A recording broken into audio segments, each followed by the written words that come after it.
Hey everybody, Brody here from Sew Yeah Quilting. Welcome back to our channel. Today in this tutorial, I'm going to teach you how to make this easy Flying Geese Migration Quilt using only 3 different fabrics. Let's get started. So here I have my 3 different fabrics, and what we're going to do is take these strips and turn them into squares. So this strip here is 9.5 inches, this is 5, and this is 5. What we're going to do is we're going to get 4 9.5 inch squares out of this piece. We're going to get 8 5 inch squares out of this piece, and 8 5 inch squares out of this piece. So I'm going to go ahead and start cutting, then we'll get down to the sewing.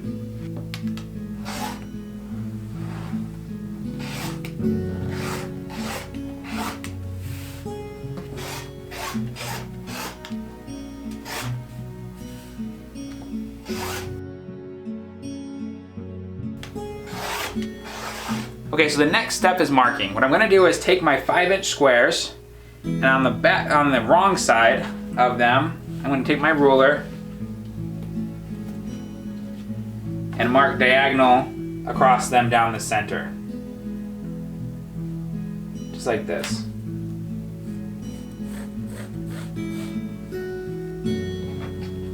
So I'm going to do that on all of my squares here, just the 5 inch squares, and then I'll be right back.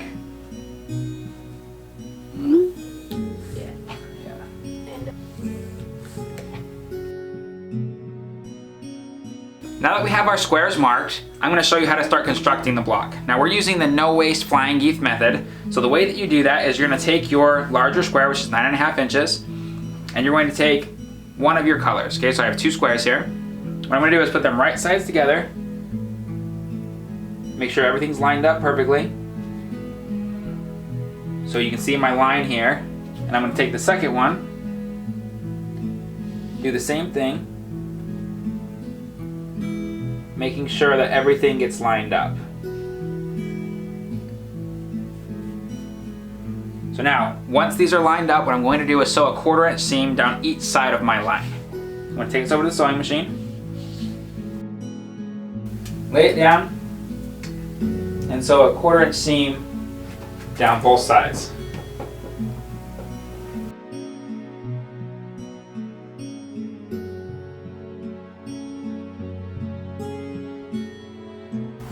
I'm going to take it here, flip it around.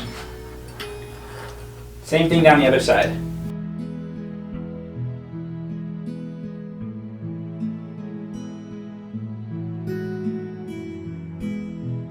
Now that I've finished sewing, what I'm going to do is lay this down on my cutting board here, my cutting mat. Grab my ruler, and I'm going to cut it in half between the lines that I just sewed.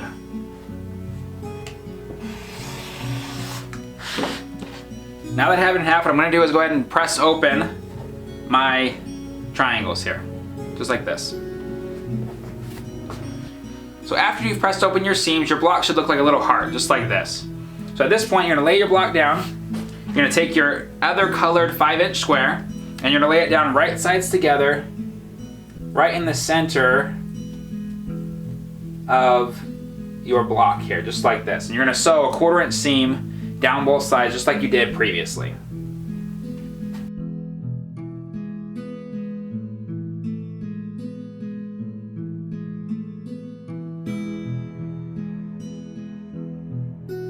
Now I'm going to cut this in half just like I did with my other block in between the 2 seams that I've just sewn.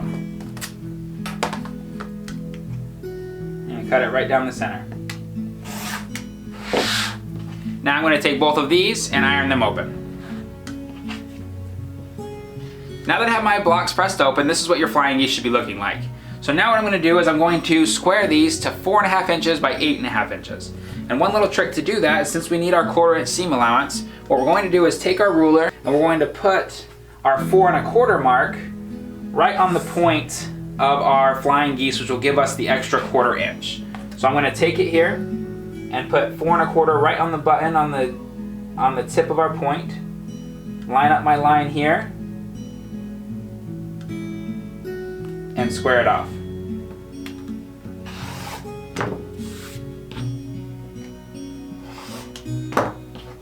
Then what I'm going to do is I'm going to flip my block over and measure 8.5 by 4.5. Trim off the excess. Oops. just like this. And this is what your completed block looks like. All squared up and ready to rock and roll. So I'm gonna do this to the rest of my blocks, and then we're gonna come back and sew things together. All right, now because of the way that we've sewn these blocks together, what we're gonna do now is, you're gonna see here in the top corner I have a gray color of this one, and I have a black color in this one. So they're gonna alternate colors. And you can see it here on the quilt behind me. We want the top colors to be alternating. So I've gone ahead and stacked these up in a pile of already alternating colors, and I'm gonna start putting them right sides together and sewing them together. Now, so I'm gonna take two like this. I'm gonna put them on top of each other. I'm gonna line them up, go right sides together, and sew a 1/4 inch seam down one side.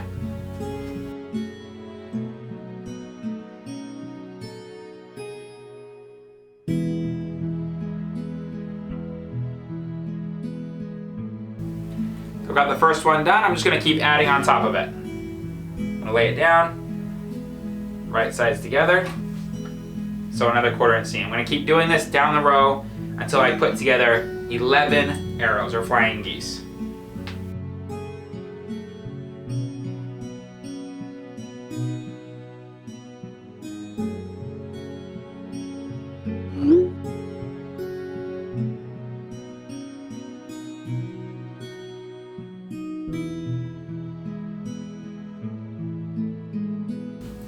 So this right here is what your finished row should look like. I'm going to repeat this process 7 times to make 7 different rows, and I'm going to start sewing those rows together to make our finished quilt. We'll be right back.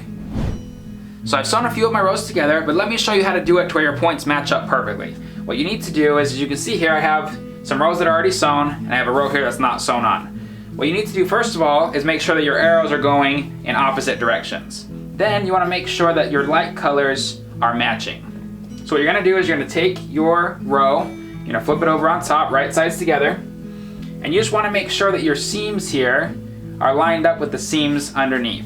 So I'm gonna take this, I'm gonna line them up, and you can pin them or wonder clip them. I always like to use wonder clips. You're basically, as you can see here, you're basically going to just lift this up, set it down right on top of the seam underneath it, and place a wonder clip there, just like that. So you're going to continue to pin them, go to the next one, place it right on top, pin it, and I pin at every single one of these cross points or these seams here. So right on top, just like this, fold it over.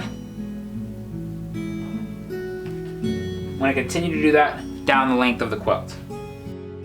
Now that I have my row all pinned together, I'm going to sit down, finish sewing this last row, and I will have a finished quilt top. So I just finished sewing on my last row, and the quilt top came out great. What I'm gonna do now is I'm gonna put borders around it and take it across the building to our in-house long armor to have it finished. As always, if you've liked this video, please hit the like button, subscribe to our channel, and share with your friends. We're gonna put a PDF with instructions on how to make this quilt in the description below. My name's Brody, teaching you how to sew like a pro. We'll see you next week here at Sew Yeah Quilting.